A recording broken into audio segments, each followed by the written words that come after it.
नमस्कार दोस्तों, स्वागत है आपका एक बार फिर हमारे इस खास कार्यक्रम में, जहां हम खोलते हैं रहस्यों के पिटारे और करते हैं अनकहे सच से सामना। आज का एपिसोड बेहद खास है। रामायण एक ऐसा महाकाव्य जो न केवल भक्ति और शौर्य की गाथा है, बल्कि अपने अंदर समेटे हुए है ऐसे रहस्य जो आज भी हमें सोचने पर मजबूर कर देते हैं। इस महाकाव्य में छुपे हैं कई अनसुलझे सवाल। रामायण में बहुत से रहस्य छुपे हैं जिनका जवाब पाना आज भी मुश्किल है। लेकिन क्या आप उन तथ्यों को जानते हैं जो आज भी वैज्ञानिकों को हैरान कर देते हैं? विज्ञान और धर्म का यह संगम अद्भुत है। क्या आप जानते हैं कि रावण के पास एक रहस्यमयी विमान था जिसे पुष्पक विमान कहा जाता था, जिससे वह पूरी दुनिया घूम सकता था? यह विमान आज भी एक रहस्य बना हुआ है। आज हम आपको बताने वाले हैं रामायण के 15 ऐसे अनजाने रहस्य, भाग 13, जो आपको चौंका देंगे, जिनके बारे में शायद ही किसी ने सुना हो। यह रहस्य आपको सोचने पर मजबूर कर देंगे। तो बने रहिए हमारे साथ और इस रहस्यमयी यात्रा की शुरुआत करते हैं। आइए इस अद्भुत सफर पर निकलते हैं और जानते हैं रामायण के अनसुने पहलुओं को। रामायण में रावण के पास एक अद्भुत विमान होने का वर्णन मिलता है, पुष्पक विमान। कहते हैं यह विमान फूलों की तरह सुंदर और मनमोहक था। इसकी चमक और बनावट अद्वितीय थी, जो किसी भी देखने वाले को मंत्रमुग्ध कर देती थी। लेकिन क्या सिर्फ सुंदरता ही थी इसकी खासियत? नहीं, इसकी असली खासियत थी इसकी अद्वितीय तकनीक। नहीं दोस्तों, यह विमान विचारों की गति से उड़ान भरता था और पलक झपकते ही कहीं भी पहुंच सकता था। इसकी गति और नियंत्रण अद्वितीय थे।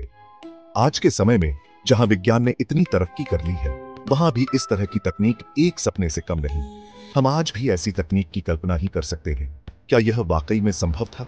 क्या प्राचीन काल में ऐसी तकनीक का अस्तित्व था? क्या रावण के पास वाकई में इतना उन्नत विमान था? या यह सिर्फ एक मिथक है? या फिर यह सिर्फ कल्पना की उड़ान थी? क्या यह सिर्फ एक कहानी है जो पीढ़ियों से चली आ रही है? इस रहस्य पर से पर्दा उठाने के लिए हमारे साथ बने रहिए। हम जानेंगे कि क्या यह विज्ञान था या सिर्फ कल्पना। रामायण में वर्णन मिलता है कि रावण की लंका सोने की बनी थी। यह एक अद्भुत नगरी थी जिसकी चमक दूर दूर तक फैली हुई थी। पूरी नगरी सोने की चमक से जगमगाती थी। हर इमारत, हर गली सोने की आभा से भरी हुई थी। लेकिन क्या यह सिर्फ सोना था या इसके पीछे कोई और रहस्य छिपा था? कुछ विद्वानों का मानना है कि रावण को अपनी तपस्या से विशेष रसायनों का ज्ञान प्राप्त हुआ था, जिससे उसने धातुओं को सोने में बदलने की कला सीखी, जिनके प्रयोग से उसने आम धातुओं को सोने में बदल दिया था। यह एक अद्वितीय रासायनिक चमत्कार था। क्या वाकई रावण के पास इतनी उन्नत रसायन विद्या थी, या यह सिर्फ एक मिथक है? क्या यह सोना किसी दिव्य शक्ति का वरदान था, या फिर रावण की वैज्ञानिक उपलब्धियों का प्रमाण? यह सवाल आज भी अनुत्तरित है। इस सवाल का जवाब जानने के लिए हमारे साथ बने रहिए। हम इस रहस्य से पर्दा उठाने की कोशिश करेंगे। हम सभी जानते हैं कि रावण ने माता सीता का हरण किया था, लेकिन क्या यह हरण सिर्फ एक स्त्री का अपहरण था, या इसके पीछे कोई गहरा रहस्य छुपा था? कुछ विद्वानों का मानना है कि रावण ने असली सीता का नहीं, बल्कि उनकी छाया का हरण किया था। यह छाया सांसारिक मोह माया का प्रतीक थी।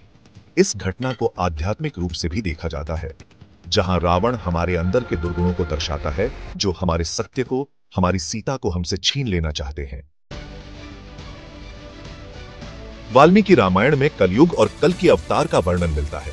कलयुग, जिसे अधर्म और पाप का युग माना जाता है, जहां मनुष्य अपने कर्मों से भटक जाएगा। लेकिन क्या यह भविष्यवाणी सिर्फ डराने के लिए है? नहीं दोस्तों, यहां हमें आशा की किरण भी दिखाई देती है। कल की अवतार भगवान विष्णु का यह 10वां अवतार धरती पर अधर्म का नाश करने और धर्म की स्थापना करने आएगा। यह वर्णन हमें सच्चाई और धर्म के मार्ग पर चलने की प्रेरणा देता है। हनुमान जी, शक्ति और भक्ति का अद्वितीय संगम। लेकिन क्या आप जानते हैं कि हनुमान जी ने एक बार पंचमुखी रूप धारण किया था? यह अद्भुत और दिव्य रूप उन्होंने अहिरावण का वध करने के लिए धारण किया था। 5 मुख हनुमान, गरुड़, नरसिंह, वराह और हयग्रीव 5 दिशाओं और 5 तत्वों का प्रतीक थे।